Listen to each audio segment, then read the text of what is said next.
మన వారాహి సిల్వర్ జ్యువెలరీలో అద్భుతమైన ఆఫర్స్ పొందండి మరియు కారు గెలుచుకునే గొప్ప అవకాశం. ఆళ్లగడ్డ ఎమ్మెల్యే భూమా అఖిలప్రియ కీలక వ్యాఖ్యలు చేశారు. చింతకుంట జంట హత్యల కేసులో కోర్టు తీర్పుపై రియాక్ట్ అయ్యారు.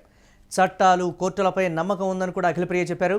కోర్టు తీర్పుపై హైకోర్టు సుప్రీంకోర్టులో అప్పీల్ చేస్తామని కూడా చెప్పారు. జీవిత ఖైదు పడిన కుటుంబ సభ్యులకు అండగా ఉంటామని హామీ ఇచ్చారు. ముద్దాయి కుటుంబాలకు అండగా ఉంటామన్నారు.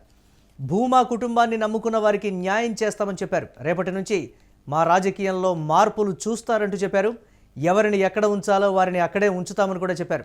తాజాగా చింతకుంట జంట హత్యల కేసులో 14 ఏళ్ల తర్వాత 19 మంది నిందితులకు కోర్టు శిక్ష విధించింది.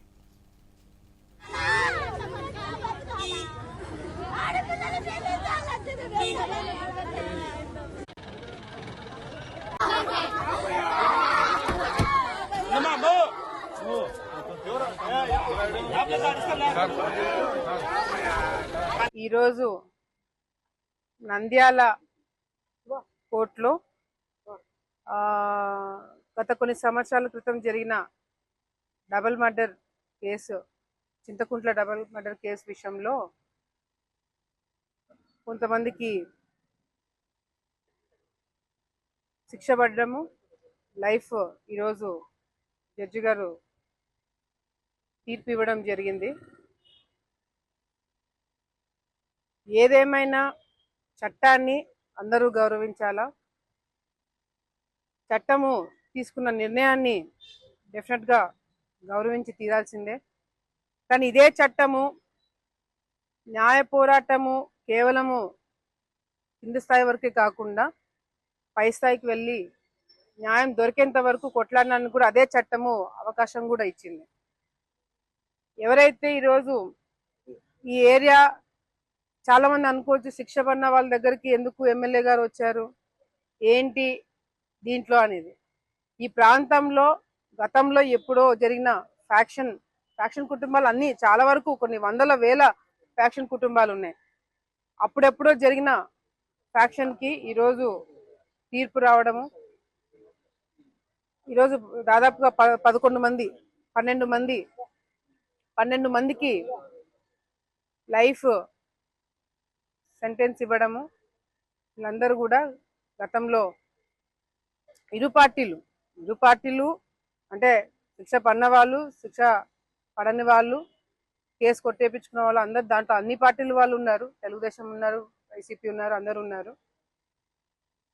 కానీ ఏదేమైనా ఆ కుటుంబాలు ఎవరైతే మమ్మల్ని నమ్ముకొని, ఇందాక చూసాం చిన్న చిన్న పిల్లలు వచ్చి మమ్మల్ని పట్టుకొని మా నాన్న కావాలా అది ఇది అని చెప్పి చాలా బాధపడ్డారు. డెఫినెట్గా వాళ్ళ పరిస్థితి ఏ విధ ఆర్థికంగా ఇబ్బందులు అవన్నీ కూడా దగ్గరుండి మేము చూసుకోవడం ఎట్లాగో మా బాధ్యత, అది మేము చూసుకుంటాము.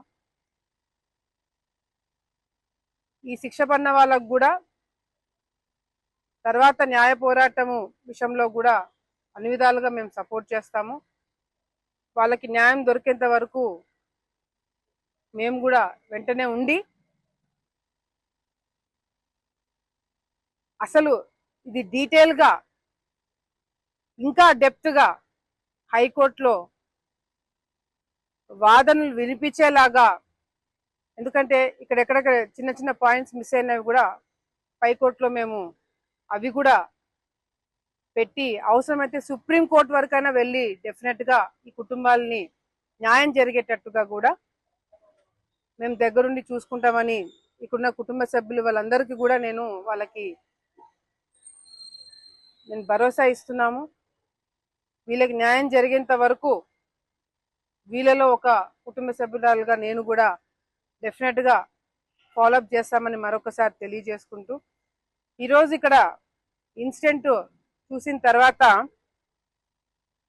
మేము కూడా మా రాజకీయ పద్ధతులు అంటే మార్చుకోవాలి, అంటే దానికి దీనికి సంబంధం లేదు, రాజకీయ పద్ధతులు కొన్ని మేము కూడా మార్చుకోవాలా. ఎందుకంటే మరీ ఎక్కువ మంచితనం కూడా కష్టమైపోతుంది. సో ఎవరిని ఎక్కడ పెట్టాలో అక్కడ పెట్టి మేము కూడా ప్రజలకు ఇబ్బంది లేకుండా, ప్రజలకు ఎవరు ఇబ్బంది పడకుండా మేము కూడా రాజకీయాలు చేస్తాము. నా కార్యకర్తలకి, నన్ను నమ్ముకున్న వాళ్ళకి అందరికి కూడా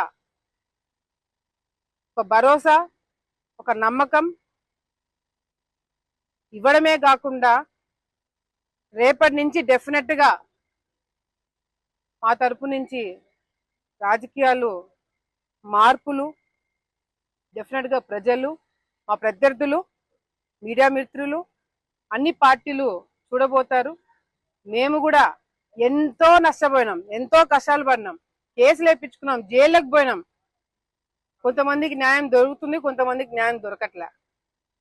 కొంతమంది కేసులు పెట్టడానికి కోర్టుకు పోతారు, కొంతమంది పెట్టిన కేసులు కోర్టుకు పోవట్లే.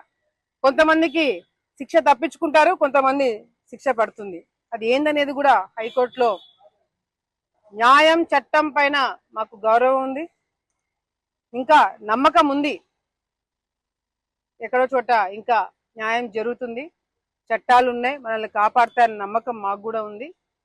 డెఫినెట్గా ఆ చట్టాలు అవన్నీ కొంతమందికే కాకుండా అందరికీ రావాలా, వచ్చేలాగా చేస్తాము అని తెలియజేసుకుంటూ మరొకసారి మమ్మల్ని నమ్ముకున్న వాళ్ళు ఎవరిని కూడా మేము మధ్యలో వదిలిపెట్టేది ఉండదు. చివరి వరకు న్యాయం దక్కేంత వరకు డెఫినెట్గా వాళ్ళతో మేము ఉంటాము. వాళ్ళకి న్యాయం జరిగేంత వరకు వాళ్ళలో ఒకలాగా మేము ఉంటారు మరొకసారి తెలియజేస్తాం.